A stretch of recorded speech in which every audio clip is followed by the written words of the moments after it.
Yay! This Hangout is on air and live. Abiola Abrams here, broadcasting into wherever you are. And we are celebrating Sacred Bombshell Handbook and Academy launch week. Yay! This beautiful woman who is here with me today is Emily Tepper of ReceiveEverything.com. She is a Receive Everything coach, and I'm going to tell you about her in a bit, but I just want to welcome her first of all. Welcome, Emily. Such a deep, deep honor to be here with you, Abiola. I am so grateful for this opportunity to share with you. So grateful to have you here. And for those of you who are watching, I just wanted to let you know that we are also celebrating the launch of, I'm going to cover my face a bit, the Sacred Bombshell Handbook of Self-Love, which is my new book. And Emily is actually going to be talking about the power of receptivity, which is one of the chapters I have in the book. And so it is such a blessing for me to have a receptivity expert and coach to come and share her own take on these lessons. So Emily, if you'll permit me, I'd love to read just a little bit about you so that our audience knows a little bit more about this beautiful smiling woman that they see here. Emily Tepper is a master Pilates instructor and a receptivity coach. She is a modern healer who's bringing contemporary life to the ancient art of ritual work. Let's drink in those delicious words. With a master's in experiential design, Pilates, and craniosacral therapy certifications, worldwide ritual design experience, and a thriving practice in Bushwick, Emily is a healer you want in your life. Emily works with you to bring your body and spiritual practice into alignment. There you go. Welcome again, Emily. So tell us, okay, so that's the formal bio. You tell us in your own words what it is that you do and what is your purpose on this planet. Oh, yeah. It's such an honor to share with your community, Abiola, and your amazingly sparkling, beautiful energy. And what I do is I design rituals. I am a custom ritual designer, and I have a 3-step process where I guide people through becoming active with their feminine energy, which is all about receiving. And it is a blueprint into being able to manifest whatever you want. And it's a type of body, mind, spirit cross-training. So you get body, mind, and spirit all on the same page and all happy in relationship together so that you're able to receive what you want as it shows up. That just sounds really wonderful and delicious, and it always feels good to connect with a kindred spirit. Yeah, we are. It always feels good to connect with a kindred spirit. So how did you find your way to this work? Because I know that I've had, for those who will read the book will see quite, a journey in getting here. And as you know, as most teachers, we teach what we came to the planet to learn. Yes. How did you find your way to this work, Emily?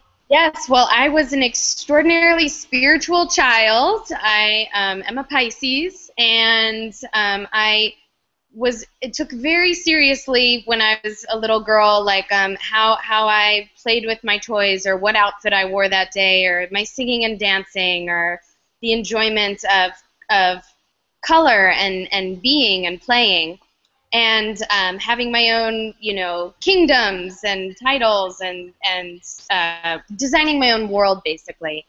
And I flowed right into the dance and theater world because that's where spiritual souls can feel safe and develop. And, excuse me. And then I had a long life as a professional dancer. And I noticed every time that I was in a dance or making a dance that there was healing and transformation and spiritual alchemy that happened for everybody involved. And it was kind of like undercover healer, but I started to really take that quite seriously, this observation. And for me, it was really becoming clear that art and healing were the same thing in my world. Yes, sorry, I just had to give a yes with that. Yes. Yeah, they were really, I was like, wow, they're exactly the same thing. And, it was like, I love the art world and I love the healing world. where do the healing artists get to hang out? And like, how do I get to also be an incarnated, fashionable, you know, trend-savvy woman in 2014 and be a healing artist? So, you know, I started this. It was always just like crawling towards where's the light, where's the support, where's the water. And then I found this master's degree like in the Netherlands, of all places, that offered a degree in designing experiences. And I said, hey, you know, I have a dance background, but I want to bring ceremony and ritual to the modern market for modern women. And so I went through that program with that mission, and then moved back to New York as a young adult to, you know, just get it going. So it was kind of like a gradient, like this really gradual growth and expression. And it was really insisting that I honor a part of myself that it's taken most of my life to form any articulation or any words around. So it's really like that part that we all have, that we know is there, that we know is unique. It's very emotionally based, and it is part of the essence of our being. And for most of us, I feel like it takes quite some sacred space to start to find words for how this part of us is expressed. Tell us more about that, Emily, because I feel like, you know, I know that I was definitely a reluctant healer, you know, coming into this work, which then when you get there, and, you know, it's a journey, but wherever there is on the journey, you realize you've always been doing this work. Yeah. Tell us a little bit more about that, about you being a reluctant healer and answering your calling, and now really coming into birthing this work. Wow. Okay. I am like the textbook reluctant healer. Like, I was like, I love my Chanel bag. I love my cool heels. Like, healers don't seem to wear those things. Like, but they do. You know, look at you and I. They do. Thank you, Sacred Bombshell, for making that space for us. Yeah. So I, you know, I developed my healership because it kept me going in my dance career once upon a time. And it got me, you know, really I started Pilates because it supported me as a dancer. And then little did I realize that it was a really huge step or gateway in my soul's journey, because that's where I saw so many people one-to-one and realized that they were coming in to work out but not necessarily to love themselves.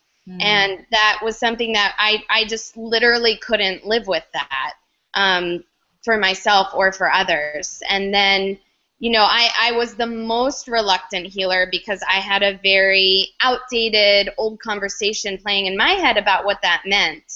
So I actually did everything I could to not embrace my healership. And, you know, the Divine Feminine has really helped me lovingly come to understand that there's not that much of a way around it for me. You know, frankly, what really, really made me take myself in this capacity most seriously was that at one point I was living in Brooklyn. This is like in 2008. And I had a strong message that I needed to move out of my apartment. And I started packing up my apartment. And there was no reasonable or rational evidence as to why I would need to leave my apartment. It was just like what I know now to be my psychic voice, the voice of my intuition, saying like, the voice of my soul, this is what you need to do. Yes.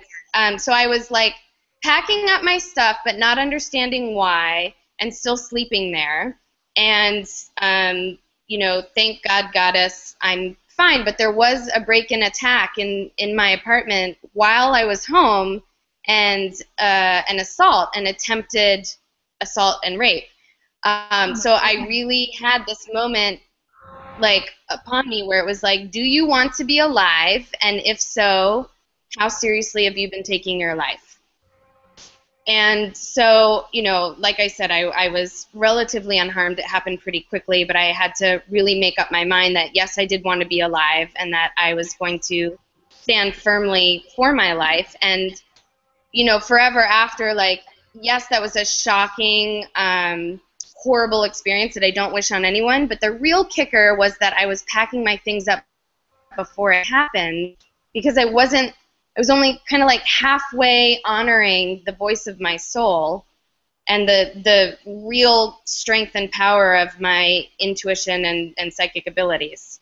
What a powerful lesson. And that's, you know, and that's so important that, you know, feminine power, receptivity, you know, intuition, that these are tools that in many ways and parts of us in many ways that we have lost, that, you know, the reason why there are teachers like you on the planet right now is to help us to get back to that, get back in touch with that. And so, you know, that was, thankfully everything was okay with you in that experience, and you know, helped to lead to you answering your call and bringing you here with us today.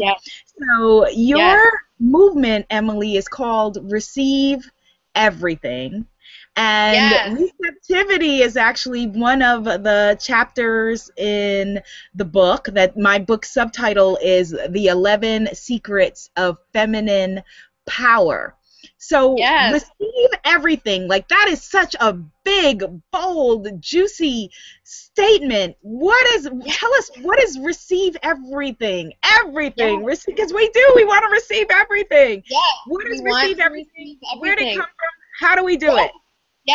So receive everything has been a very literal statement and part of my journey. It's that you have to receive yourself in order to receive your life, in order to receive everything, right? Which is, let's breathe on that. Let's just exhale for a moment on that. I know, and it's very, very literal. It's like if we say that I spent the first, 20-something years of my life to some extent trying everything I could to be normal, right? And to do what I thought was the scripted version of success. In actuality, that was outsourcing my sensual power, and that was leaving me with a constant underlying tone of being not quite safe, not quite lovable, and not quite good enough.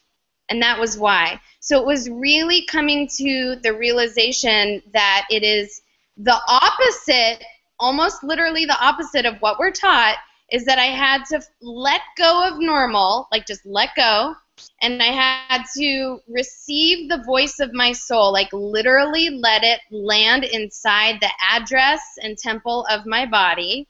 And that is the only way to start receiving myself and receiving my life. And then receive everything is that, everything comes with both light and shadow, and they're both important. So it's not like the light brigade where, like, you insist in this kind of fascist way on just joy and only joy shows up. Like, everything means everything.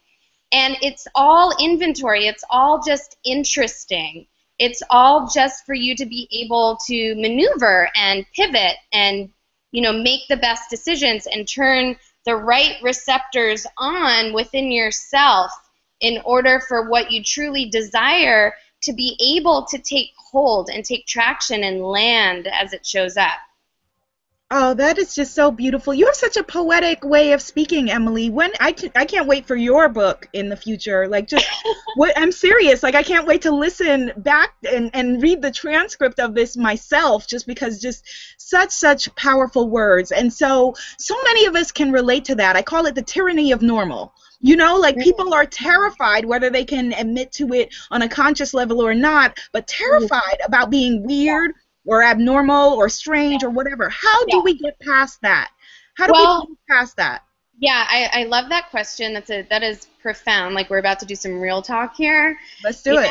And it's like, the first is forgiveness. It's a big old forgive for where we are right now. So, I have to say that every time I live in the self-care levels that I deserve and respect and honor my gifts for as far as I've allowed them to develop, I still will, you know, you got to put a little bit of humor on it, but I still walk around feeling like I'm unsafe and like I'm just going to randomly be like outed and burned at the stake or clubbed to death or something like really horrible. You know what I mean? So that Well, it's in our psychic memory. That's in your psychic memory. You know that, you know, women who are bold women, not well-behaved women, women stepping outside of the norm, get burned at the stake, you know, ostracized, whatever it is. Yes. Please continue. Yes, and yes. So this is it. This is where we're at right now, is repatterning our reptilian brain and our mammalian brain, right? Because, you know, any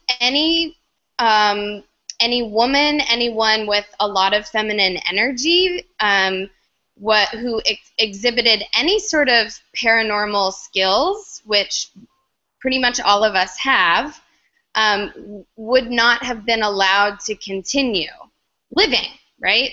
So it's real. This is a very real thing, and that is why it feels scary. It's very straightforward. It's very literal, and that is why, you know, for much of my life, like having a couple of beers or, you know, just drugging myself lightly in some way and hanging with people that were also afraid of this conversation gave me a false sense of being normal and a false sense of being visible. Okay, expound upon that, the visibility, because, you know, with women, our visibility, our voice, these are things that we kind of can be barriers to our receptivity, to us receiving. Yes. You know, please expand. Okay, so anywhere we're carrying shame is going to block our receptivity. And receptors are self-selecting, right? So that means that my receptors for love, my receptors for the feeling of acceptance, and the feeling of safety in being seen rely on or are turned on by my comfort levels. So if I'm feeling very uncomfortable or unsafe, they're going to shut off, right? And it is, let's say, false sense. I'm not saying don't go hang out with your girlfriends or like that you have to go to like extreme abstinence. I'm just saying, like, pay attention to how you celebrate and pay attention to like the sacred level of honor and consciousness you bring to your life. Like you do deserve that. And you know, when I hang out with my crystals in my morning rituals and have my day here at my practice, there is a voice inside me that's like, Emily, what the F are you doing? You're going to disappear in this place. No one's ever going to be able to find you, which is clearly not true. You know, since Right. I have embraced myself, I am thriving in my practice and becoming more and more visible to share this work as a messenger. But it's like that's where those voices come from, and in order to receive, I have to receive my own magnificence. And I'm not talking about ego, I'm talking about birthright. Yes, that's beautiful, and I feel a course coming from you called Receive Your Magnificence coming Oh, soon. Yes. And you actually, you know, I'm tearing up here because something you just said was really profound, and it was such a tiny part of what you said. You were talking about hanging with your girlfriends, and what I would invite us all to do is to kind of, the words that are coming to me, retribe yourself. You know, that we have different friends for every stage of who we are, and it might be time for you to retribe. That those of you who are watching this, and you know, Emily and I, you know, met and realized that we're kindred spirits, it's time to retribe. Yes. So what else can people, if someone's watching this and she's like, okay, you're saying step outside my comfort zone, retribe myself, claim my magnificence, but I just have problems just, you know, dealing with the shame, dealing with who I am. How did you learn to love yourself, Emily? Woo!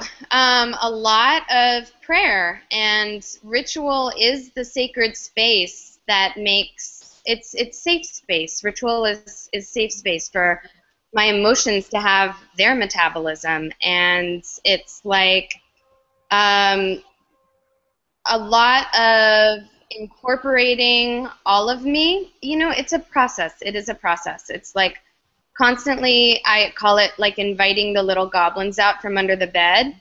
you know, and just saying like, hello, how are you? You know, like just give them a little bit of acknowledgement and sunshine and light too. I think the more we try to analyze and separate, the louder that the things that we would like to change about ourselves actually get.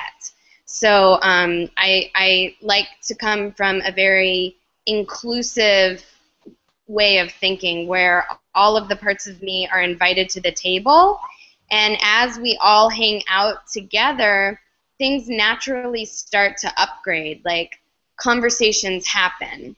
And I would say that when I started doing that with all of the different parts of myself, like my internal Google Hangout, like just letting Yes. everybody come, the more that that starts to then reflect in my outer world as well. So let me try to make that like really concrete. Women are like clocks, and we sync up with each other. Feminine energy syncs up. So you wanna be retribing with people that fan the flames of your desire, and you want to be hanging out with people that upride you, right? That bring you higher and call out what's best about you. And you want to call out people that are hang out with people that are seeing you maybe as even greater than you're able to see yourself. Yes. Yes. Yeah. Who hold Yes. that space for you, who can look Yes. at you and say, yes, you know, like I can look at you and just see your magnificence. I see you standing before, you know, stadiums and speaking. So you want your friends to be able to a comfortable and safe space to spread your dreams under their feet, and for you to hold that vessel for them as well. Yes? Yes, and that is receptivity. You are receiving others by receiving yourself. And so what role does gratitude play in your practice and in your work, Emily? That's a good one. So I think it was Danielle Laporte that said this recently, but it is impossible to be in victimhood and gratitude at the same time. So yes. when we are in gratitude, it actually stretches our heart space because we are grounding in self-ownership, right? I own everything about myself. My light, my shadow, everything that's in between and in process right now. Like, I'm just really owning it. And once I own my full self, that allows more space for gratitude. And, you know, sometimes you have to start with gratitude, like, I'm grateful I have full vision. I'm grateful I have a body that carries me from point A to point B. That's fine. Start there. And gratitude is like elastic, stretchy space for more to land. So the opposite would be if I'm completely ungrateful, then everything about my life is going to be someone else's fault because I'm throwing myself into victim. And then there's no space, there's no landing pad for a better future to be received and had, right? So victims chase, whereas when you're in gratitude and deep self-ownership, you're allowing yourself to receive and to have and to be in your queendom. Very valuable, very valuable. Yeah. And earlier you talked about the importance of forgiveness. Can you please give us some pointers about that? Because that is that's a big one. Forgiving ourselves and forgiving others. That, you know, we just get stuck and are unable to get to forgiveness, even contemplate it. Right. I mean, well, look, like, I'm not talking about faking it, right? So I am not suggesting a fake it till you make it thing with forgiveness. It's, you know, it's more about, like, trusting the journey of our soul, the journey of our spirit, and trusting that there is a gem in every situation. And, you know, sometimes the forgiveness could even be that you're not fully ready to give a big forgive with a capital F yet. You know what I mean? Like, just forgiveness is so powerful because it releases the hooks. So, yes, I've heard a few people say, I think this was Elisa Vitti that said this, that not forgiving can be like drinking poison and expecting somebody else to die. Yes. So it's empowering to forgive. It's empowering to say, maybe X, you did something like that was horrendous and crappy, but I forgive you because I see you were doing the best with the tools that you had available to you at the time. So forgiveness brings the power back to you. I think that that's really, really good. And what I want to do right now is for us to, like, just on a basic, like, just take a couple of steps back and on a basic level, just talk about, when we talk about receiving, what that really means, like receiving what really, that I started out the chapter in the book talking about my beautiful sister-in-law who right now is pregnant. My mom's expecting her first grandchild. My brother's wife is pregnant, and that someone offered her a seat on the subway when she's showing and, wasn't used to being showing, and a woman offered her a seat and she refused because she felt uncomfortable with the receiving of that. So we're uncomfortable receiving love, receiving abundance, receiving prosperity. So when you say receiving, can you just be more specific for people? Yeah, to receive is to have, and to set up your context so that the having feels good.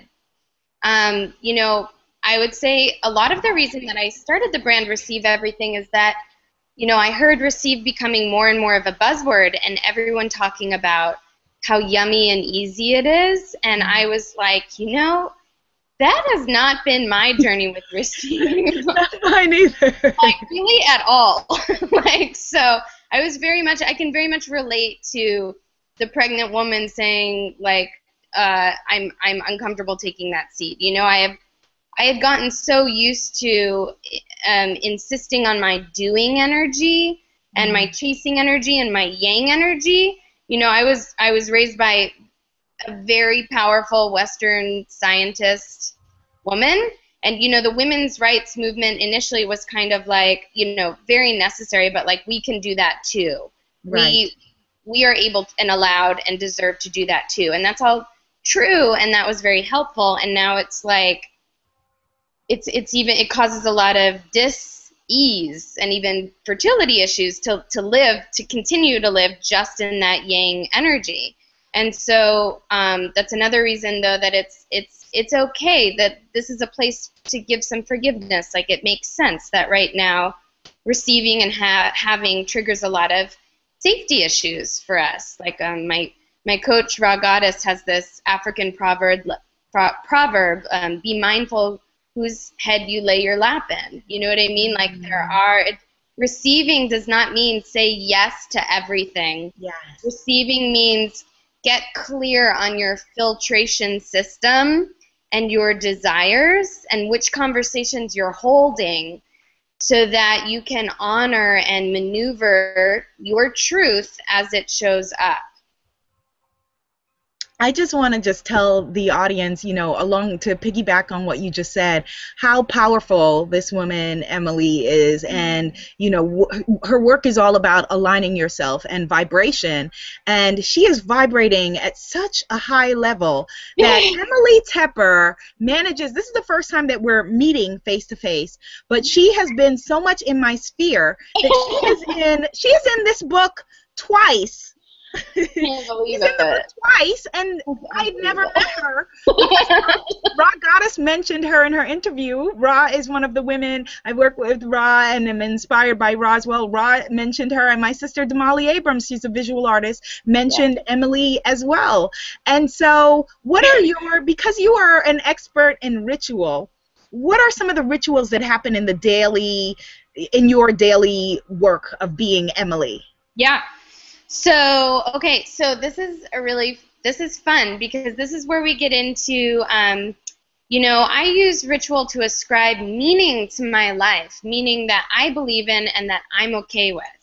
So sometimes it's sitting in front of, all my goddess cards and having my crystals and my sweetgrass burning, and, sometimes it's like that, and sometimes it's like playing PM Dawn or New Kids on the Block and dancing around while I brush my teeth, and sometimes it's about how I make love, and sometimes it's about how I pick out my outfit, so it's really about taking the future of femininity for me and living right into it and making my soul flush to the inside of my skin. So it's about like being awake and having sacred intention as I move throughout my day. So it is, it can be a more traditional or religious-based altar setup, and that's fine. However, I can also have a bowl of popcorn on my altar that I'm making a necklace with. You know what I mean? The custom designed ritual is about making me or the person that I'm working with deeply in tune with being the goddess instead of serving the goddess, right? That I am channeling the divine directly through me, and those rituals are based in supporting the unfolding of my heroine's journey and my goddess as it comes through me from spirit. Beautiful, beautiful. I'm serious. You need to write your book, Emily. Like, your words are just so poetic.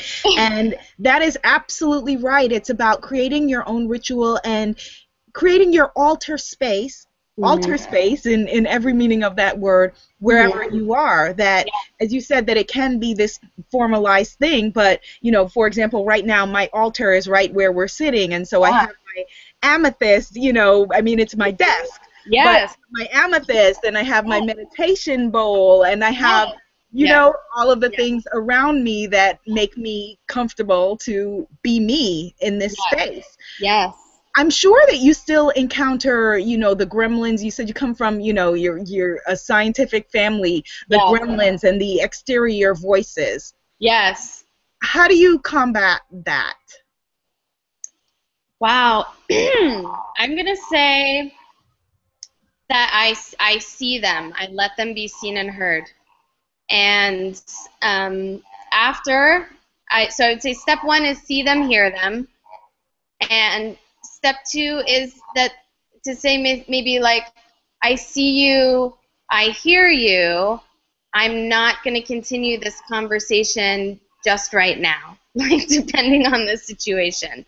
You know what I mean? And it's also, I find with a lot of like birth tribe family or old friends, like a lot of times underneath it all, they'd like to be more like you, and they just don't have the tools to express that.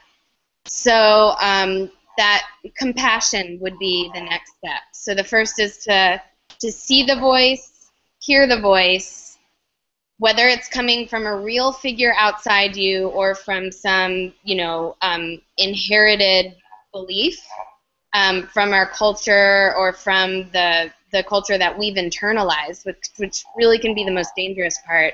Just to say, I see you, I hear you, I have compassion for you, is the first two steps. And then I would say the final step is to do something that gifts its journey, bless its journey. So that could be smelling a flower, or that could be hearing a baby laugh. It could be anything. It could be the color you choose for your mani-pedi. Like, bless its journey, Like, I see you, I hear you, I have compassion for where you come from, and I am giving you this great gift for you to take with you as you continue on your evolution, outside voice, inside voice, whatever, because we're all evolving.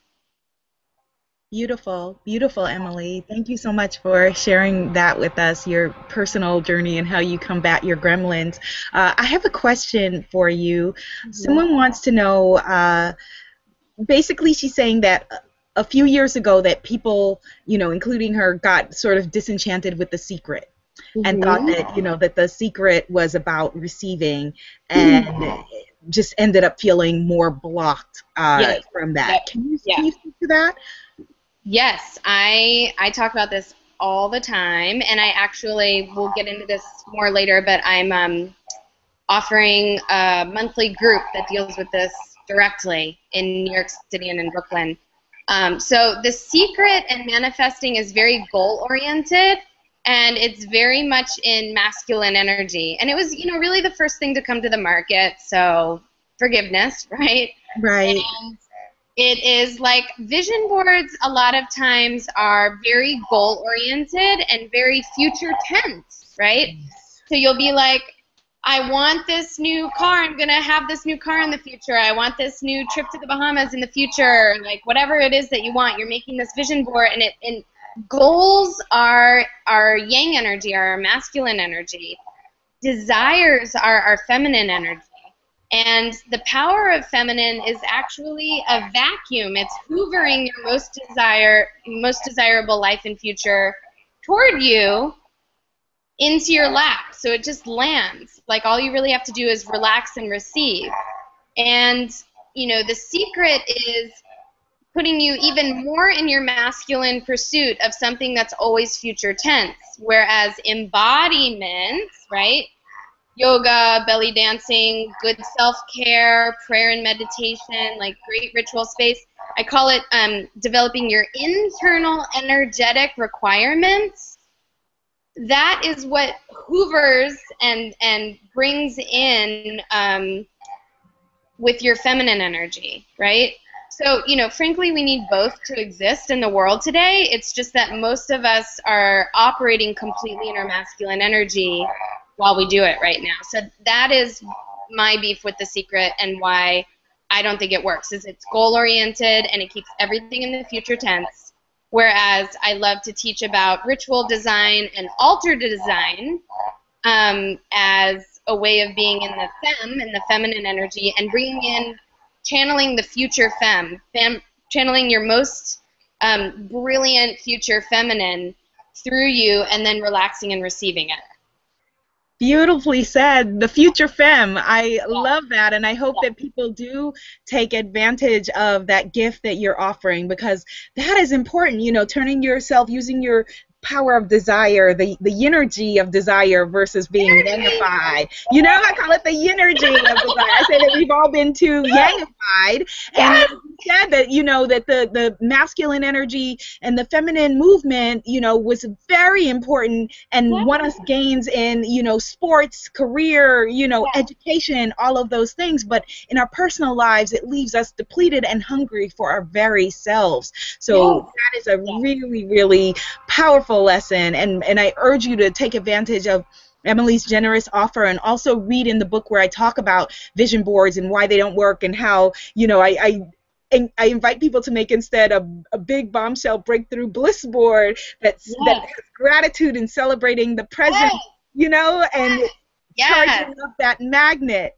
So Emily, so right before we got on the line, we were talking, you know, just you were telling me that you started reading the book and you were relating to some of the things that I've experienced, and I had a starter marriage, and I love that Emily called it a kickoff marriage, which I will be using from now on. She said I had a kickoff marriage as well.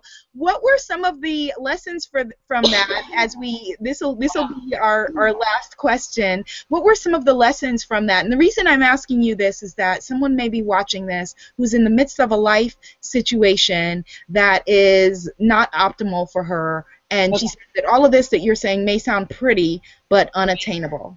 Right. You know, okay, so the power of our feminine, the power of our ability to have what we believe is profoundly powerful and strong. So you can either have a life where you're aware of it and working it consciously, or not, and that choice is yours. And when I was not owning it and living in self-ownership with it, I was manifesting based on what the culture told me to do. And so I had married somebody basically because I felt pressured to. And I never at any point really felt, I literally was having dreams right before my wedding of the tribe dragging me to a fire and throwing me in the fire. And I was like, that's my psychic voice. That's my intuition, like giving me accurate messaging, okay? But I was like, oh, I have this like a dress from Kleinfeld's and there's 300 people coming today and you're going to be in this giant church. It's like listen to yourself, because your soul's journey is going to play out either way. Like what I got from that, just like the apartment break-in was like, listen to yourself and trust yourself. You know, like I was walking down the aisle and my soul was saying, maybe you'll get 5 years out of this, like maybe 5. Like my soul's she's a little snarky sometimes, and I was like, shut up! But like it was true. I got a little under 5 years out of it. And it wasn't about, you know, him being a bad person or me, like, it wasn't about anybody being good or bad, right? It was about truth. It was about me being afraid to live in my truth, which at the time was truly, I'm not ready to get married. I probably wouldn't marry this person even if I were ready to get married. And like the social and family pressure to get married is so heavy right now that I'm basically like bending to it against my own will. Well, so don't do yeah, so don't do it. We're gonna have to leave it there. You know, thank you so much for your lessons. If you could just please tell us briefly again how we can find you and become a part of the Receive Everything movement and that wonderful offer that you have.